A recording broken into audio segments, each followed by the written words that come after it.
Hi, friends. I'm so excited for today's episode. I welcome Diana Forsell from Healing Birth podcast to share her 2 birth stories and some nuggets of wisdom in the realm of healing birth trauma. Diana planned a home birth for her son's birth, but things did not go the way that they were planned, and Diana ended up having an unwanted C-section. Needless to say, she was traumatized from that experience and knew she needed healing before having her second child. Diana shares a bit about her healing journey and the beautiful redemptive home birth that followed. This episode is so incredible, and I highly, highly recommend that you all go and binge the Healing Birth podcast. If you love this podcast, you will certainly love Diana's as well. Enjoy. I am the host of a podcast as well. It's called Healing Birth, and it is currently in its 5th season. And that show is a birth story show that is sort of geared towards anyone who has had a traumatic or disappointing birth experience. My goal of it is to share the truth about birth, highlight the problems that are in the way that we approach birth in the mainstream culture by sharing stories, not by sharing my opinion, but just literally letting women talk. It's so powerful. And then offer hope that if someone has been touched by the subject of birth trauma, that there is healing available and you can have a completely different birth experience. You don't have to, there's nothing uniquely broken with your body. And that work, it was born out of my own experience, my own 2 birth experiences, I feel have kind of pointed me towards my dharma in the world, and where my work is to, present this information to people and hopefully help some healing help healing to happen. I feel like there is a huge collective wound in women right now, and it's generational birth trauma. It's like the birth trauma of our mothers and our grandmothers. Certainly know it's in my lineage. And then it comes up for us, and there's something about this time. I don't know, there's just something about this time where it feels like you and me, are a generation of women that might be ready to heal this by birthing autonomously, by taking ownership of our birth experiences, and being ready to step into our own power. And so the podcast, I feel, is just really aligned with this unique time. And there are so many other good ones out there, like Free Birth Society, you mentioned, so many women, I feel like, are learning the truth about birth via podcasts and really just other people's Absolutely. stories. Yeah. Yeah, that's how I began to learn the truth, is through hearing other women's stories, and it was via podcast. So yeah, I absolutely love what you do. I Birth story medicine is so powerful. And I couldn't agree more. Just because you have had a traumatic birth doesn't mean that that is what you have to choose again. You can choose differently. And that's what I love about your story. And I would love to get into your own birth stories, because that's, where it started. And yeah, you just have a really powerful story. So let's start with your first birth. You can begin wherever you would like. Sure. Well, when I became pregnant with my first child, I knew enough that I knew I wanted to avoid mainstream obstetric care and a hospital birth. Like I just knew enough that I wasn't aligned with that model of care. I didn't want anything to do with it. I thought I could see some of the problems with it, even though I, hadn't ever been pregnant before. And so that part I understood pretty well, but the part that was lacking in my understanding was some of the problems with licensed midwifery. I was so, so innocent and so naive. I really thought, like, if I hire a home birth midwife, I'll be fine. I'll just have my baby at home. Like, what could possibly go wrong? And I really didn't understand the ways in which licensed midwives, not all, I mean, some of them are wonderful, of course, but they can bring hospital policy and obstetric policy to your birth. And what ended up happening was I went into labor at 41 weeks, super normal for a first time mom, normal for anyone really. Um, and I had a fairly long labor. It was like it started in the afternoon of one day and then kind of went all night long and then kind of midday the next day. So, I mean, a little over 24 hours that I had been laboring. Around midday the next day, my midwife, who had been with me all night long and then into the next day, said to me, Diana, I think you seem really tired and I think we should transfer. And in my brain, I mean, and this is something like if you've never been in labor, this is very hard to explain, but you are not in a decision-making mindset at all. So when she said that to me, I remember thinking, oh, I just have to go, something's wrong. Because I was deep into labor. I might have been close to pushing or close to transition rather. I mean, I was on another planet, Laborland. I was not cognitively thinking about anything. And I think there's a really important lesson there for people. I know it was a big lesson for me to really be clear about who you invite into your space when you're going to be deep in labor because you might not be able to think clearly. So we transferred and by the way, nothing was wrong. Like I could still like the baby was fine. There was nothing dysfunctional about my labor pattern at all. And I've debriefed this with my husband who was there and my doula to make sure I'm not misremembering this. And they all confirmed that nothing was wrong. And the only conclusion that I can come to is that my midwife was tired. Like she was saying, you were tired. She was tired. I mean, I'm sorry. I know I that was gonna sounds ask very that. what's that? I was gonna ask like what state Yeah. were you in, like where that would even come up, you know? Like of course exhaustion is so common in birth, you know, you're it's work for a lot of people, you know? Yeah. But were there other things that were concerning, you know, and I'm doing air quotes because of course what's concerning to one is really just on the spectrum of normal to Right. No, there was nothing. There was nothing, no concerning heart tones. I, I mean, I just honestly think she was kind of over it. And I mean, I was like you said, I was working hard. I'd been up all night in labor, but the thought of transfer never even crossed my mind. I mean, I just was in labor in my living room. So no, nothing was wrong. I think the midwife was kind of over it. And so we transferred to a local hospital, and what happened at the hospital was all of the hospital things. Even though nothing was wrong, when you go to a hospital deep in labor, they're going to intervene in some way because that's what they have to offer and that's what they do, right? So I remember when I got there, they gave me an epidural. I don't remember asking for one. I don't think I did, but I was given one. My water was immediately broken. And then I I think I may have also then at that point received Pitocin. I'm not totally sure. And then very quickly after that, concerning heart tones, emergency C-section. It was the classic cascade of interventions that we've all heard and that we all know exists. And by the way, I even knew that term going into my first birth. I understood that those interventions happen and they often end in a surgical birth. And it was just it was so shocking to me that this happened to me that like I knew that that could happen and it happened and I thought I had taken steps to prevent it. But here I was at the hospital having a cesarean with my first baby and the experience, Tiffany, was so traumatic. I mean, I don't know that every woman experiences cesarean birth this way, but for me, it was the most violence that has ever happened to my body. And it was so terrifying and just not the way to begin motherhood. And then, I always, I feel it's really important for people to know that wanting to have a peaceful birth or a home birth or a non-intervened with birth isn't for selfish reasons. It's not because we want to have this experience.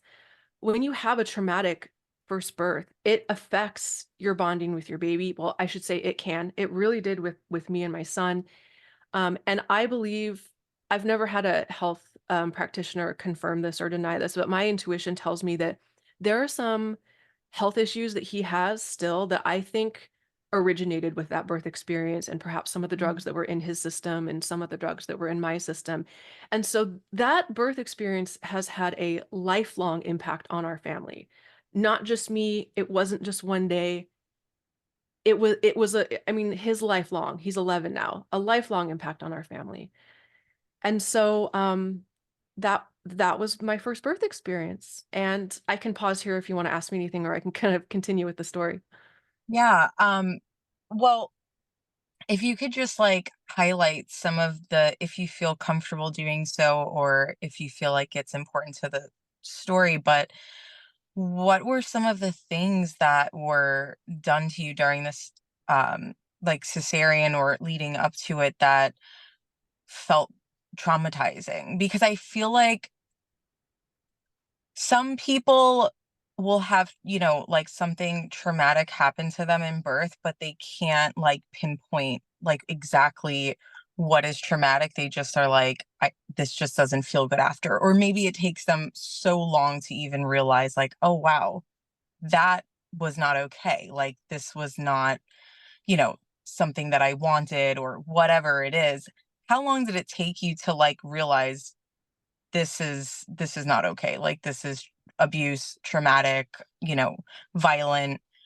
And what were those things, if you feel comfortable sharing? Yeah, well, I I felt that it was traumatic. I knew it was traumatic right away. And I will say that the complexity in my story with that birth is that he was a 12-pound baby. And so then the story became initially in my mind too, well, your baby was so big, of course you couldn't birth that baby. And by the way, we were, of course, like our blood sugar was tested and he was perfectly fine, no gestational diabetes or anything like that. There's nothing wrong. He was just very big. So for a while I did believe that, well, I guess I couldn't have birthed him because he was too big. For a while I believed that. And then later, I learned more about birth and I learned more about what had happened there. And I learned a couple of interesting things that I also think people should know, which is that when you are on IV fluids, it can actually elevate the weight of your baby. And so if you've been on IV fluids for a while, and then you have your baby, the baby's weight can be a little bit bigger than it actually was. Of course, not substantially, but it can affect the baby's weight. And then, of course, you have that problem where when the post-birth weight drops, it's like a bigger emergency. You know what I'm saying? So that was the part of my story that um I had to learn more about birth to sort of get over that. I don't think I actually was saved by that cesarean. And a huge part of that too was listening to other women's birth stories because on my own show, it's been so healing to hear stories of women giving birth to 11 and 12-pound babies in their living rooms. I mean, I can think of like 5 off the bat just in the past year that I've shared. And these were perfectly healthy babies. And so, there was another part to your question. You wanted me to speak to what was traumatic in the experience. Yeah. I mean, all of it. I think initially being in, being a home birth transfer, just that in and of itself, I think is traumatic because you're in such a different world when you're at home and in labor, and it's almost a little psychedelic. It's not linear. It's not like normal everyday life. It is just so it's hard to even describe the trauma of like being in that cocoony space and then being in a hospital with bright lights and total strangers touching you. I mean, and it's something that you obviously didn't want. I mean, I planned to give birth at home. I trusted that. So that, and then there are all these other little points along the way. The cervical exams are so invasive. And I remember when someone broke my water. I think it was a nurse. That feeling just felt so ugh, I, I can't even describe how icky it felt to feel my waters released because someone had punctured it. Like it, and I had had an epidural at that point, but I could still feel what she was doing, and it's just like the most unnatural feeling in the world. And Yeah, I mean, I don't feel like I have to really explain Yeah. why a cesarean is traumatic. I mean, you're being cut open while you're awake. And even if a cesarean birth is necessary to save your life or to save the life of your baby, your body only knows that experience as I'm dying, I'm going to die. So that trauma is in your body no matter what, even if you intellectualize it, even if you chose it, um, Yeah. there's trauma in that experience. And so I hope that I spoke to your No, question. absolutely. Yeah. Yeah, I just wanted to hear, if there were any specific things that like really impacted you in that time. And I can totally relate to what it's like to be home in that space, and you're totally not in like the real world. Like you're Yeah. definitely in another state of just existing, and then to be in a hospital like after that is like it's just a wild trip. Okay, so do you want to share a little about how your postpartum was um after this birth? I know you said it was challenging, and you feel like it affected your bonding with your son. Do you want to elaborate on that at all? Yeah. In in retrospect, I think I probably would have been diagnosed with postpartum depression because I cried all the time. I had flashbacks from the cesarean birth that were very, very distressing. And my son and I had so many problems with breastfeeding. Um, and I honestly, I really feel like all of our breastfeeding challenges came from mental and emotional pain that we were both experiencing. He was very fussy too. He was not an easy, I hate that term. I don't like the term easy baby. He was he was experiencing emotional distress alongside me. We were experiencing it together. And I just feel like that affected our biology, which was, supposed to work together in the breastfeeding relationship. Um, it was just we had just basically every challenge, low supply, mastitis multiple times. I mean, every problem that you can think of pretty much we encountered.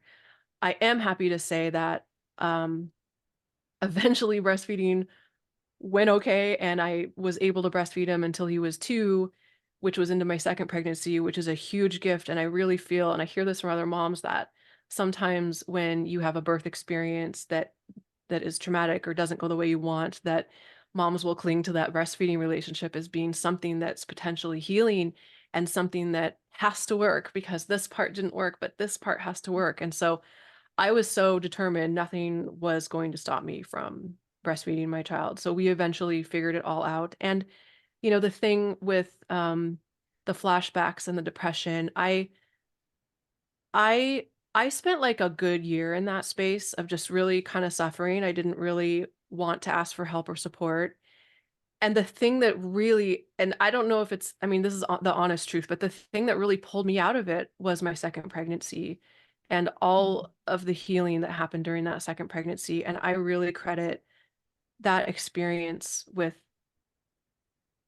oh man, it was such a gift. It was just such a gift. That's beautiful. If you want to just go right into that, because I know the timeline of it happens so close together.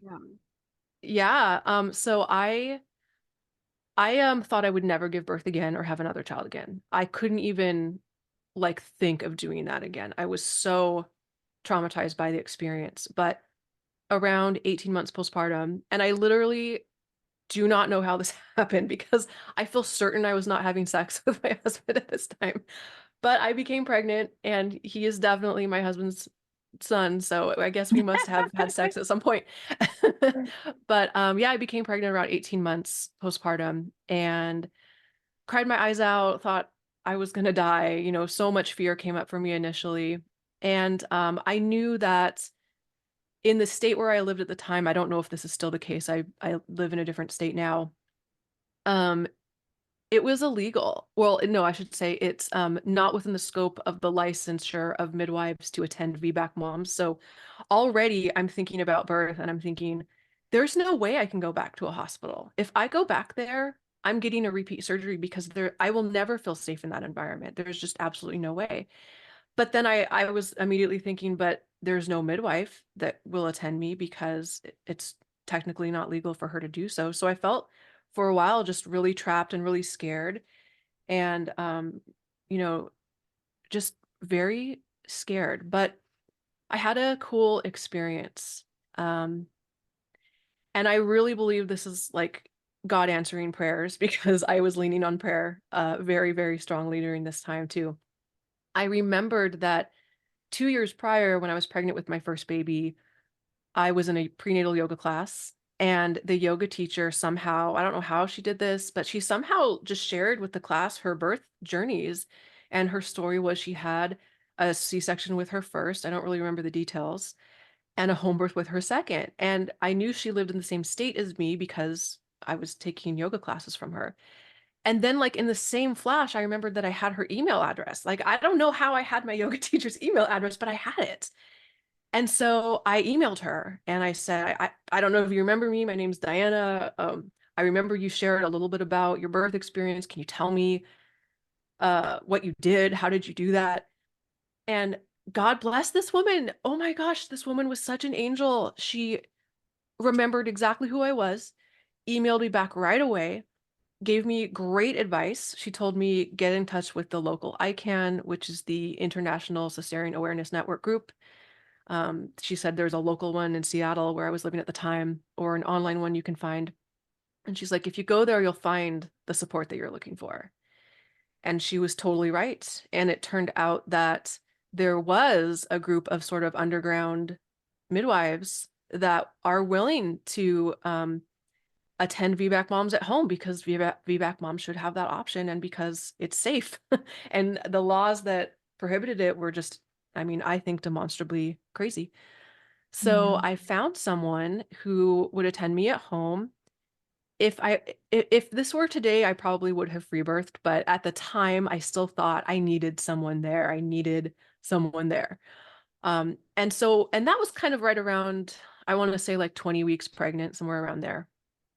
And so once I had like a plan in place and I knew that, the hospital cesarean section factory wasn't a place I had to go back to, I kind of exhaled and I was able to um, work on myself, honestly. I did a lot this pregnancy, and in retrospect, I see pregnancy and birth as a profound spiritual journeys for mothers. Like the deepest spiritual journey we go on, perhaps.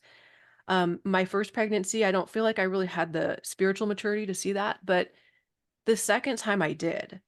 And the second Mhm. time I got very, very, very clear on um, healing what had happened the first time, preparing in a different way the best I could for a different outcome the second time. And then also like letting go of it, right? Because that was probably the hardest part because I didn't know what was going to happen. It's possible that that I would end up at the hospital again. I mean, it's a really interesting balance to strike between thinking and feeling positively and preparing for the best and envisioning the best, but then also being able to let go a little bit because ultimately you have to let go. Yeah. And that looked like a lot of journaling.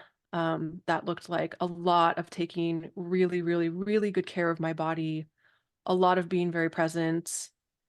Um, yeah, I feel like I just kind of did everything I possibly could to be a healthy human being and to not be in a state of fear. And one of the things that was the most helpful for me was anytime fear came up for me, I would stop, like I would feel the fear, like, okay, fear is here. And I would just take out my journal and I'd write down 10 things that I was grateful for. And I forced myself to make it to 10.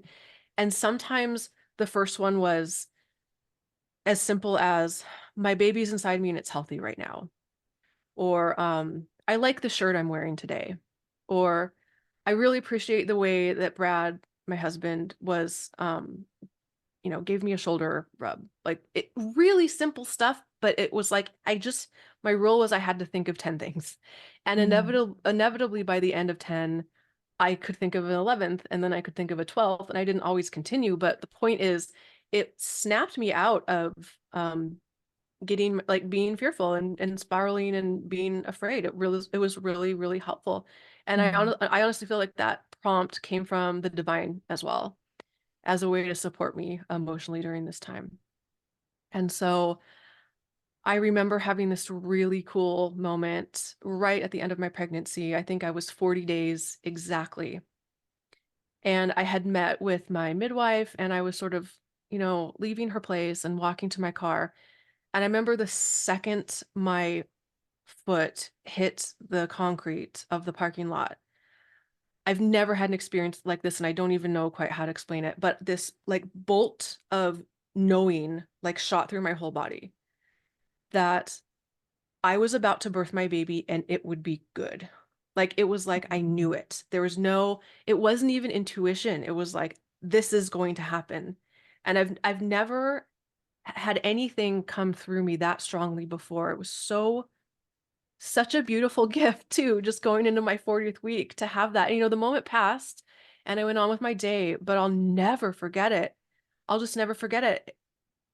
It was really amazing. And sure enough, later that night, I woke up in labor in the middle of the night.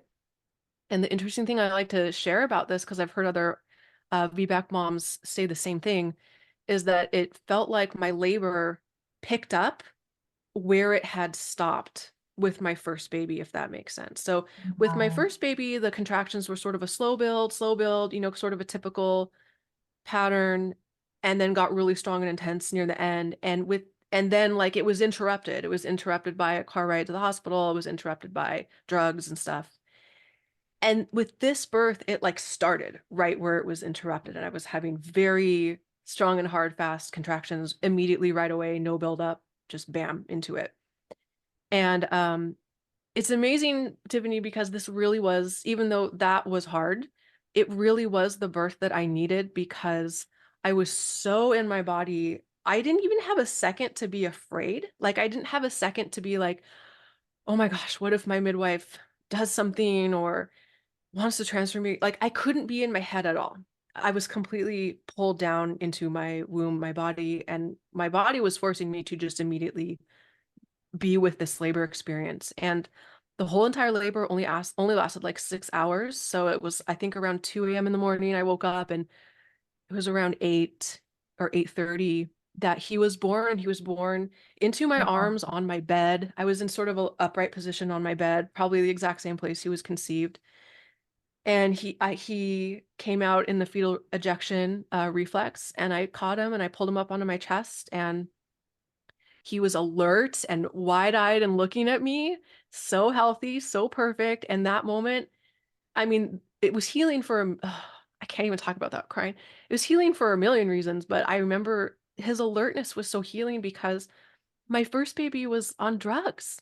Like he wasn't alert, he wasn't fully there. Neither was I, neither of us were, but both of us in this moment were so alert. I mean, there's a picture that my husband took of me in the moments after, and I look like I'm just not high on drugs in the bad way, but I look like I've just had an orgasm. Like I look so present and happy and awake and glowy, and it was just the most incredible, healing, beautiful, normal experience. And breastfeeding went great. Our postpartum was smooth.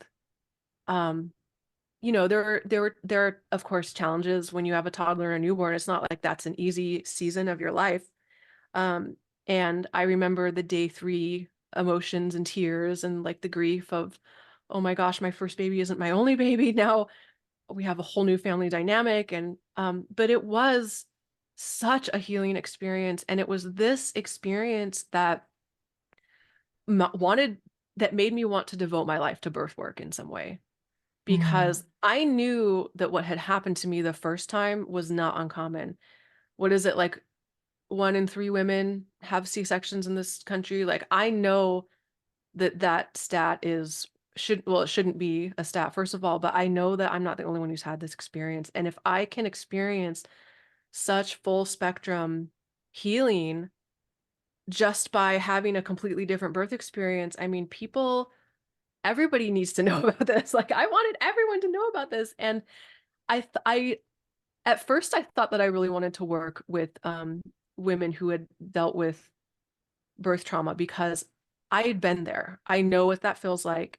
And I've experienced so much healing from the depths of that darkness that I knew I could not only empathize, but I could hold space and not be sucked into victimhood or be retriggered. Like I knew that I was integrated enough, both of my experiences, that I could be a really good space holder for women. And so I received birth story listening training, and I think I did a couple of other certifications. And I at first that's what I did. I worked with women one on one and held space for them to share and process their birth stories and hopefully create some openness and healing around it so it didn't feel so heavy and dark for them.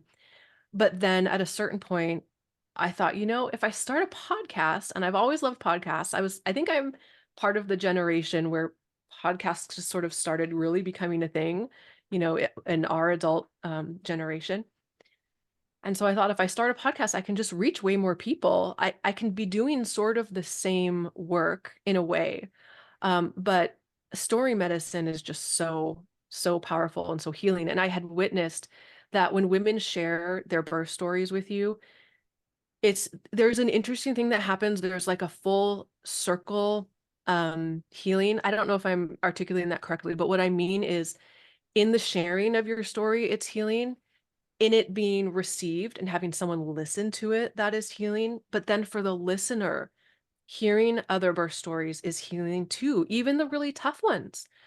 And so that's where the podcast was born. Was I wanted to share women's stories, and I wanted to really, hopefully through the stories that I share, convey the message to other women that there is healing available for this wound that so many of us carry. There's healing available.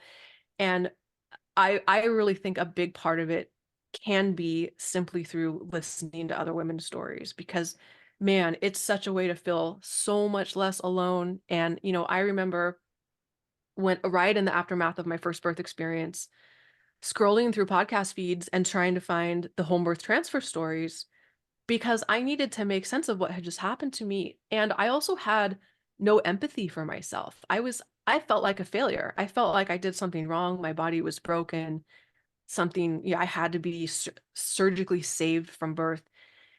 And when I listened to other women's stories that were similar to mine, I wasn't judging them. I had empathy for them. I felt love in my heart for them. And so by listening to their story, I could even extend some of that empathy to myself.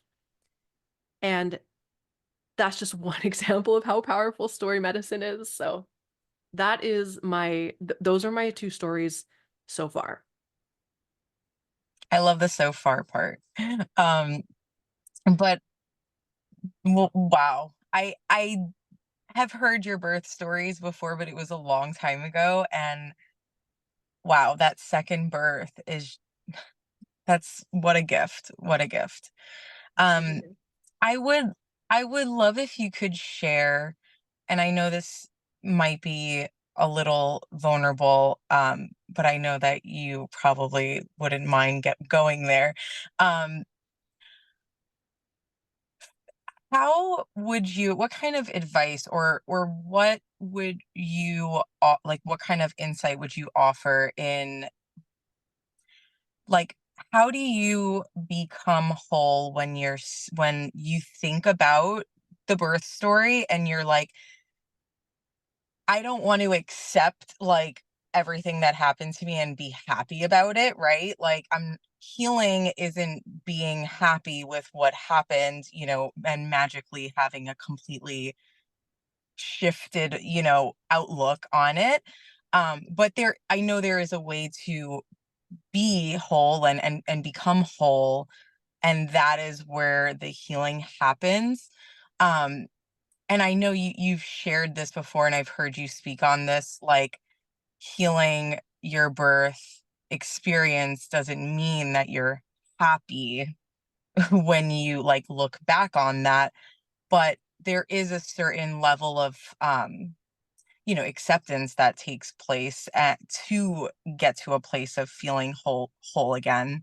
Can you just like share on that, because I know that you do have a lot of insight to offer? Yeah, that is such a great question, and a question that holds a lot of nuance, because I do want to speak to this. I don't ever want to convey the idea that in order to heal a bad birth experience, you have to have my story and go on and have a home birth or a free birth or whatever, have that redemptive birth, rather, is the word I'm looking for. Because that's just not everybody's path. And not everybody even wants that. And so the way that my healing journey doesn't have to look like anyone else. But I will say this to anyone who's had a traumatic birth experience or a bad experience. I think it's very, very important to grieve your experience and to really feel it and allow yourself the space to grieve it and feel it. And I will say that is very hard to do when you're a brand new mom and you have a newborn or a several month old, however long it takes. It's challenging to find any time to do anything for yourself. And so it's no small feat to take the time to really feel and grieve your birth experience. But I really feel like that is an extremely important part. And it's something that in some ways I feel like I'm still grieving parts of that first story. And I like to think of healing as a multi-layered thing. It's not as if you grieve and then time heals and then you move on. Maybe that's the case for some people, but in my experience and when with working with other women, there are layers of healing that happen over time. And so you have to feel it because it's there and it won't go away unless you feel it. I also think that having a safe person to talk to about your experience can be so, so healing. And not someone who's going to say that horrible phrase, at least you have a healthy baby. Never say that ever to a woman who's hurting. And I don't really feel like a lot of mental health professionals are very good at this either, because many of them don't fully understand how the brain changes in labor and why some things that happen to you while you are in truly an altered and more open state might register as trauma. I don't know that they're taught that in their training. And I also think that I don't know if this is a radical thing to say on your podcast, but I think that medicalized birth is inherently traumatic to women if they realize it or not. And Yeah. so when you go back to the medical establishment, even if it's like a mental health provider, they're still kind of part of that system. And I don't know that they understand that part. There are women that I've talked to that have just had your standard, typical, everyday hospital birth and have very severe postpartum mental challenges. And I think that part of that is the trauma of that experience. And even if you're not really aware how traumatic it is to have your baby in that setting, it can still affect you. And so, getting back to my point, a safe person to talk to about your experience is so key. And thankfully, I mean, I don't know about the online spaces that you're in, but in the online spaces that I'm in the birth world, there are so many wonderful independent birth workers and doulas, people like you who offer birth story debriefing and processing. And I think that those women are doing such a valuable service. And I think that I think that the fact that many of them are outside of the medical system and probably are moms who've been through it themselves or have some degree of experience with it, I think that's a key part of that service. And so thankfully there's so many ways. There's, if you don't have like that really close trusted best friend or mom or sisterly support in your life, there are wonderful women that will sit with you and hold space for you in a really safe container for you to talk about your birth experience. I mean, I have so much to say about this topic. I don't want to hog the conversation, but I will say one more thing about becoming whole is your body will store the trauma from a traumatic birth experience. It will be in your body. And I think that a huge missing piece with healing for anything really, but especially a trauma like this, is the somatic piece. I think that um, the beauty of having a physiological birth after an interrupted cesarean birth is that to me felt like it somatically healed the part of the trauma that was in my body. But if you don't have access to that experience, if you don't get to or want to do that, there are still ways that you can address the trauma that's in your body.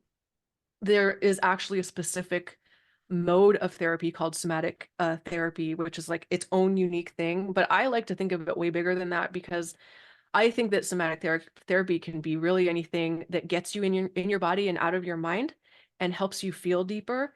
And I think that you can use movement as a form of somatic therapy. I've done EMDR, that can be really powerful too. Tapping, I think, is a wonderful, super cheap, easy, accessible to anyone form of somatic therapy. I found that to be really helpful too. And so the body is the other missing piece that I find is sometimes not part of this conversation, that can be really helpful to feeling whole after having a challenging birth experience. Yeah. Thank you. Thank you for sharing that. Um, it's just, there are so many amazing tools out there, because I think that we are in such a unique time where a lot of women are awakening to this idea, well, the reality that, birth unfortunately has been a traumatic experience for so many of us. And so, yeah, there's so much support out there. And I just want to know, do you offer currently the birth story debriefing? Is that one of the services that you offer? I did for a long time. I don't anymore. Sometimes someone will come to me and be like, "No, it has to be you." And I'll be like, "Okay, I'll make an exception." But no, I do work with a business partner who, she is amazing. She's a former RN, so she has a really strong grasp of the physiology and like the things that happen in a hospital and hospitalized birth, but she's also at Spirit, she's a complete radical birth keeper. Like she just, is all about free birth, and has her own trauma stories that she has healed from. And so she is more available than me to sit with women and help process their stories. So anyone that comes to me for that, I usually send them to her, just because I just don't have the space for that with the podcast. Yeah, yeah, no. And your podcast is actually, in a way, very much that. I hope Just so. publicly. Yeah. Um, oh wow, Diana, I absolutely love this conversation, and I could talk to you for a very long time. But we will wrap up, and I would love for you to let the listeners know how they can find you, and aside from your podcast, if there's any offerings that you currently have. Thank you, Tiffany. It was so nice to reconnect with you. And everybody, Tiffany is going to be on my show shortly. So if you want to hear her birth stories, listen to my podcast too to hear for that. I love your story, and I Mm. also feel like I could talk to you forever. So I am Healing Birth on all social media platforms. I pretty much only use Instagram, so you can find me at Healing Birth on Instagram, but I am elsewhere. Healing Birth is the podcast, and you can find it on all streaming platforms. Just type in Healing Birth. Someone in New Zealand created a podcast called Healing Birth with Carla, but that's not me. Mine is just Healing Birth.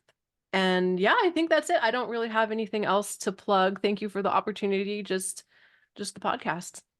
Awesome, awesome. Yes, I mean, honestly, anyone who listens to my podcast would absolutely love Diana's podcast, and she has so many episodes, and you can like binge listen, and that's what I do. Sometimes I just will listen to a bunch of episodes, because I just found your podcast, like, I think the beginning of this year, which is Oh, crazy. So wow. yeah, I think you had Oh, Yolanda, Yolanda. Yeah. and that's how I Yeah. discovered it, and I was like, oh my goodness, I cannot believe I haven't seen your podcast before. But it's honestly such a gift, because like you said, um there is uh like a period of time where the healing from a traumatic birth feels like so big, and it eventually does feel like a huge weight is lifted, and like, the sun comes out, and but the healing never really ends for me at least. And I'm always, just listening to other women's stories. It like, I'm like unraveling layers of my own story and things that I thought were healed. I'm like, oh, wow.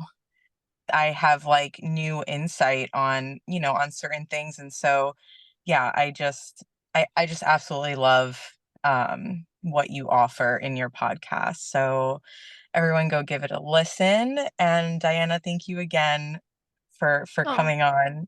I absolutely love hearing what you have to say. thank you so much. It was an honor to be here, and I really enjoyed talking with you. Thank you. Have a good rest of your day. All right, you too.